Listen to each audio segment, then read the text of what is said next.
Hello everyone, I'm Tom, and welcome to my upstairs grow room. Well, my only grow room, but it's upstairs. But anyway, today I just wanted to do a quick video on how I transplant stuff. I planted some seeds, all of these October 14th, and I think a few of them are ready to be transplanted, so I wanted to do a video on how I choose to do that. So come on in nice and close so you get a good view, and I'll go through my transplant process with you guys. Alright, so before I get down and dirty with the transplanting, I thought I'd show you guys what I'm actually transplanting. So I've got some tomato seedlings here. These are Tiny Tom tomatoes, which is appropriate as I'm Tom. And you can see they're all clustered together there. And if you watch my previous video on saving seeds, you'll see how I dry seeds and save them on paper towel. So I've planted little sections of paper towel, and those sections, the seeds are fairly close together, so the seedlings come up in a group like that. All of these guys here are different kinds of tomatoes. We've got Tiny Tom. We've got Hauserman tomatoes, which is just because a family friend whose last name is Hauserman gave me some tomatoes. I think they were maybe Brandywine, but I never did ask him what kind of tomato they are. So they're Hauserman tomatoes now. So he's got his own tomatoes named after him. I got some grape cherry tomatoes, really small little grape cherries. I've grown these for a few years now and really like them, nice and small, good tasting. And on the end here we got some Manitoba tomatoes, which I've also grown for a couple of years, and they grow very well here. They're just a medium-sized tomato, but very good taste.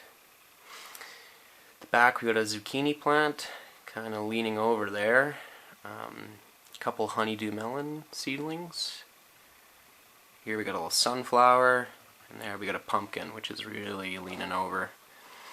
This is kind of what I deal with, because I quite often put my seed trays close to a window for to get light on them, and obviously they're going to grow towards the light. So if you can light your seedlings from above, you're not going to get this kind of sideways growth. But I don't know, I work with what I've got, and it's not a big deal. They hopefully will still grow up into nice, strong, good looking plants. So let's get down to doing some transplanting. Okay, so I'm going to start off with my little pumpkin seedling here, and if you look, you can already see the roots have kind of hit the edge of the container and hit the bottom. So I do like using these clear cups because you can actually see what's going on some of the times with the roots. And that just helps you know if it's time to transplant or not. Some plants do transplant better than others, but you always want to be gentle when you're transplanting because it is putting a shock on the plant. And the more careful you do it, and the more time you take, and the more gentle you are, the better chance they have of going through the transplant and surviving and continuing to grow.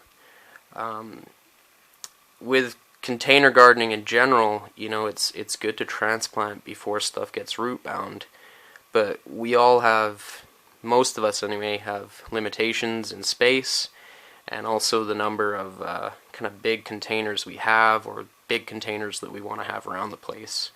Especially when you're growing indoors, which this time of year I am, I don't have room to have tons of really big containers. So you gotta compromise with how much space you have, what kind of containers you have, and yeah. A lot of the time though, plants, if they get a little root bound, as long as you're feeding them and watering them properly, they can continue to just maybe not grow larger, but they will continue to survive and you can kind of keep them going until you have time to put them in a bigger container, or have the space to put them in a bigger container, or to plant them outside. But it's just something to think about. Also, some seeds, it's just not worth trying to grow them in little cups or whatever, and then transplanting them. Some seeds, it's just way easier just to direct sow in either a big container, so you don't have to worry about transplanting, or directly into the ground, if you're growing outside. Stuff like peas, beans, I'd say carrots too, onions, beets. Those are all things which, in my experience, it is definitely not worth having a whole bunch of little transplants and trying to transplant those seedlings. You're going to have much better luck if you just sow those seeds directly into your garden or into a big container, and just let them grow. Don't transplant them. Don't mess around with them. Just let them do their thing right from germination to growing into a full plant. Some of them, if you try to transplant, they're just not going to make it. And it's also just to make it easier on yourself. You don't want to be fiddling around with tiny little carrot seedlings or onions too. You can do it, but it's kind of a waste of time, I think, at least in my opinion. So just be selective of what plants you start in little cups, and what plants you're going to just grow right away in a big container or in your garden. Okay, so you'll also notice I like to use just drinking straws for labeling my seedlings. I like using them. They're cheap, and you can write on them with Sharpie.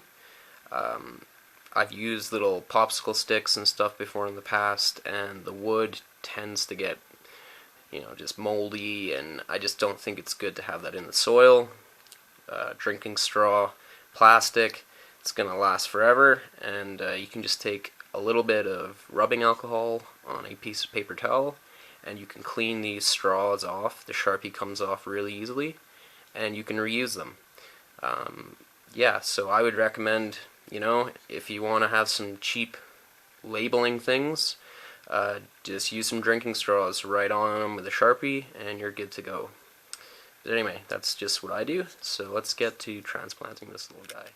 Okay, so we'll just pop the straw out, put that to the side, and I just like to squeeze the container all the way around the sides just to loosen it up.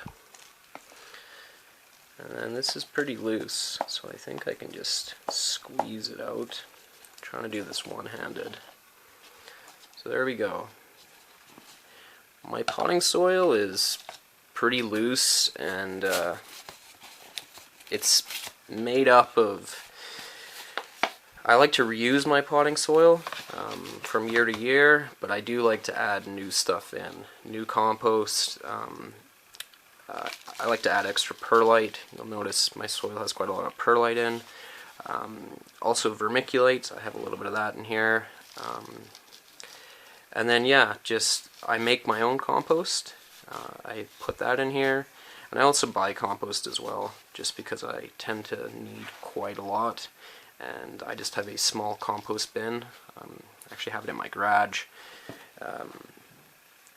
which it does produce a little bit of a smell, I'm not gonna lie, but having it out in the garage and having the door open, ventilates it out, and that's just what I have to work with. I don't have room to have a big compost pile outside.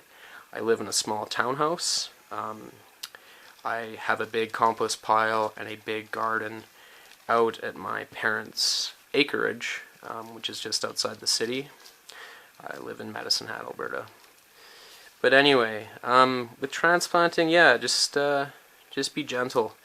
And it's really pretty simple. There's no real trick that I can really talk about. Just Certain plants you can bury the stems. Tomatoes, really good to bury those as deep as possible.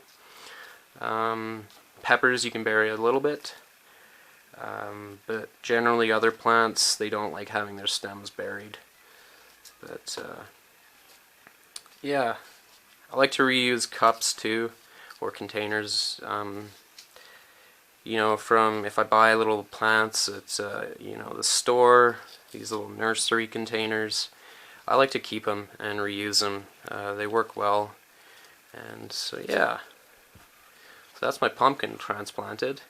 And hopefully up here in the grow room I'll have it with some light right above it, and it'll straighten out that stem in no time, and it'll look a lot better.